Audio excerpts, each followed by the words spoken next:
Classes के latest update पाने के लिए चैनल को सब्सक्राइब करें और बेल आइकन पर क्लिक करें। पॉइंट टू पॉइंट प्रोग्राम में आज हम जानेंगे जीरो कूपन पुनर्पूंजीकरण बॉन्ड के बारे में। चलिए जानते हैं ये चर्चा में क्यों है। हाल ही में सरकार ने पंजाब और सिंध बैंक के पुनर्पूंजीकरण हेतु 5,500 करोड़ रुपए की कीमत के special zero coupon recapitalisation bonds जारी किए हैं। पंजाब एंड सिंध बैंक भारत सरकार का उपक्रम है।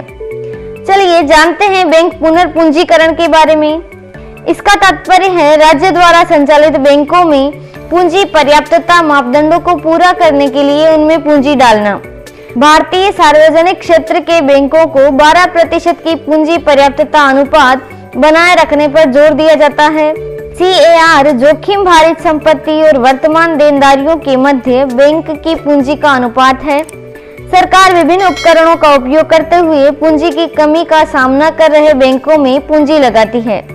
चूंकि सार्वजनिक क्षेत्र के बैंकों में सरकार सबसे बड़ी शेयरधारक है, इसीलिए बैंकों की पूंजी भंडार को मजबूत करने की जिम्मेदारी सरकार की है। सरकार नए शेयरों को खरीदकर बॉन्ड जारी करके बैंकों में पूंजी लगाती है। अब जानते हैं पुनर्पूंजीकरण के कारणों को। भारतीय रिजर्व बैंक द्वारा निर्धारित दिशा निर्देश जो बेसल मापदंडों पर आधारित होते हैं के तहत बैंकों को अपने पास कुछ निश्चित मात्रा में पूंजी भंडार आरक्षित रखना आवश्यक होता है। अब जानते हैं पुनर्पूंजीकरण बॉन्डों को। सरकार बॉन्ड जारी करती है जो बैंकों द्वारा स्वीकृत किया जाता है। सरकार द्वारा एकत्र किया गया धन इक्विटी पूंजी के रूप में बैंकों में जाता है। अतः सरकार इक्विटी हिस्सेदारी में अपना हिस्सा बढ़ाती है, जिससे बैंकों में पूंजी भंडार में वृद्धि होती है। बैंकों द्वारा पुनर्पूंजीकरण हेतु बॉन्ड में निवेश किए गए धन को एक ऐसे निवेश के रूप में वर्गीकृत किया जाता है जिस पर ब्याज मिलता है। इससे सरकार को अपने राजकोषीय घाटे के लक्ष्य को बनाए रखने में मदद मिलती है, क्योंकि कोई भी धनराशि सीधे सरकारी कोष में नहीं ली जाती है। अब जानते हैं विशेष शून्य कूपन पुनर्पूंजीकरण बॉन्ड को। ये विशेष प्रकार के बॉन्ड्स हैं जो केंद्र सरकार द्वारा विशेष रूप से किसी संस्थान को जारी किए जाते हैं। केवल वे ही बैंक उनमें निवेश कर सकते हैं जिन्हें इसके लिए निर्दिष्ट किया गया है, कोई और नहीं। ये बॉन्ड व्यापार योग्य नहीं है तथा न ही इनका हस्तांतरण किया जा सकता है। ये केवल एक विशिष्ट बैंक तक ही सीमित है तथा इन्हें एक निर्दिष्ट अवधि के लिए ही जारी किया जाता है। ये कोई कूपन नहीं है तथा अंकित मूल्य पर ही जारी किया गया है, जिसका भुगतान निर्दिष्ट अवधि के अंत में किया जाएगा।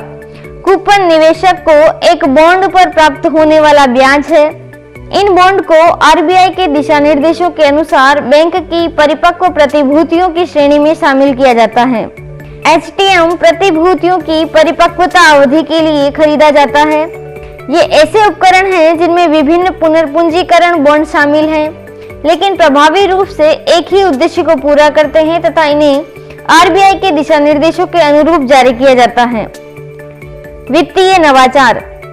इन विशेष बॉन्डों के जारी होने से राजकोषीय घाटे पर कोई प्रतिकूल प्रभाव नहीं पड़ेगा, जबकि एक ही समय में बैंक के पास काफी अधिक मात्रा में आवश्यक पूंजी उपलब्ध होगी।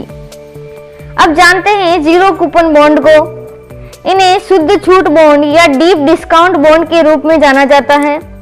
इसे एक रियायती मूल्य पर खरीदा जाता है और फंड धारकों को कोई कूपन या आवधिक ब्याज का भुगतान नहीं किया जाता है।